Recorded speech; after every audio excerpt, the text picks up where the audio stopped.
In this video, I will go through the exact process that I use to reframe my sales reps mindset to be more confident on calls. Number one is about focusing on inputs and not outputs outside of sales, because you need to show up the right way to the call. I always say that whoever you are outside of sales is who you are inside of sales. So whatever limitations, limiting beliefs, the confidence that you have outside of sales, that will be a reflection on who you are on the sales call. So make sure that you do your pre-call affirmations. For example, if that's something that you have in your routine, make sure that you do them. Prepare well for the call. Identify your key inputs, but also make sure that you sleep well, that you eat well, that you train well, right? Because those things that will make you feel more confident. It's just like, for example, going into a football game. Then you need to be sleeping well, eating well, and training well before, and that will give you that confidence. Exact same thing with being a sales rep. And this will give you confidence, because if you do all of the things that you know that you need to do outside of sales, then you will have so much more conviction. Because if you do all of the things that you know that you need to do outside of sales, that will build conviction, right, in your day-to-day life. And then that will create more conviction on the sales calls. So number one is focusing on the inputs and not the outputs outside of sales. And number two is very similar. On the call, focus on what you do and not the outcome. I tell my reps that a great call that doesn't close is a success, but a bad call that closes is never really a win. Sometimes it is, but sometimes it's not. Because we want to focus on the winning outputs, right? Asking the right questions, following your intuition. That could be as challenging the prospect, staying in the uncomfortable pocket, for example, handling the objections, and going all in and really challenging the prospect, right? Those are things that are inputs that we can really have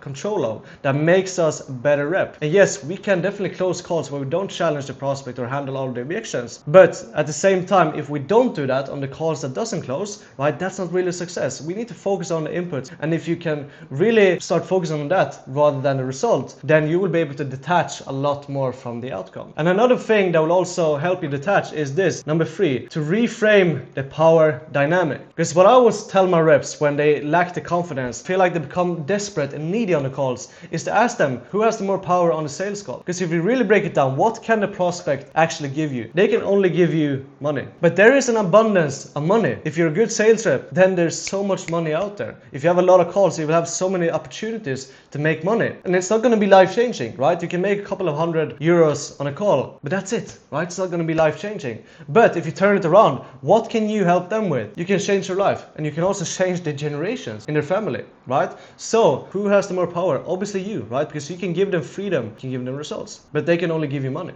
That's it. So if you understand that, you'll be a lot more detached going into the calls. Number four is just very quick pre-call methods to boost your confidence. For example, affirmations. That works really, really good. That we repeat these affirmations over and over again, so we really truly believe in them. For example, deals comes easy to me. I handle objections effortlessly. This call will close easily. Visualization. I'm a very big fan of visualization. Picture yourself closing, handling the objections smoothly, and winning the call. It's important that we focus on the end point there, the end result, not the process too much, right? So you really can raise your frequency, raise your energy, and get into the state of mind of someone who's already closed the call. But then also reviewing past wins, right? That can easily give you a quick confidence boost. You just go back and watch previous calls where you closed to remind yourself that you can do it. And number five, this is a general mindset in life. Everything happens in your favor, right? Not closing here is not the end of the world, right? Because every time that we struggle or get challenged, that is an opportunity for growth. So if you see it that way, then you'll understand that, okay, it doesn't really matter about where this call is going. I will grow. As long as I sit, going back to this, as long as I focus on the inputs here, I sit in the uncomfortable pocket, challenge the prospect, then I will grow. Then I will get better. And eventually that will lead